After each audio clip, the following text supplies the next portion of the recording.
Alors oui, je suis bien évidemment surpris par cette nouvelle. À mesure forte, a indiqué le Premier ministre hier à son discours devant l'Assemblée nationale.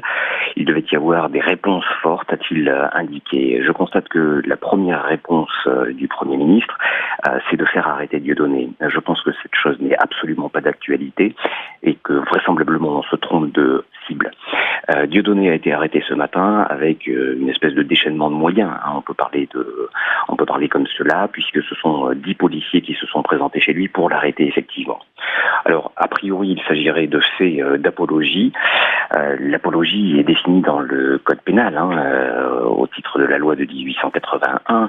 L'article 24 prévoit que, effectivement, il est interdit de faire directement l'apologie d'actes de terrorisme et de provoquer ces actes de terrorisme. À votre avis, est-ce que Dieudonné serait en situation de provoquer des actes de terrorisme? J'estime que tout ceci est ridicule et qu'une nouvelle fois, c'est dans le sens du harcèlement à l'égard de Quelle est cet votre artiste ligne tel de qu'il existe défense, depuis Jacques désormais une année. Verdier? C'est une mauvaise blague, selon vous, Alors selon écoutez, votre on ne client? peut pas parler de blague, bien évidemment. Il s'agit d'un propos qui a été tenu par écrit par Dieudonné sur son compte Twitter. Dans le prolongement de la manifestation, il est indiqué « Je me sens Charlie Coulibaly », ce qui n'est pas, bien évidemment, de manière sémantique « Je suis ».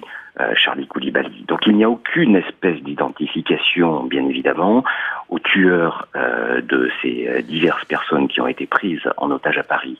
Il ne faut pas tout confondre et j'ai l'impression qu'actuellement on confond effectivement tout et que c'est un véritable déchaînement à l'encontre de quelqu'un, alors même que, me semble-t-il, il y a mieux à faire actuellement pour essayer de contenir le terrorisme.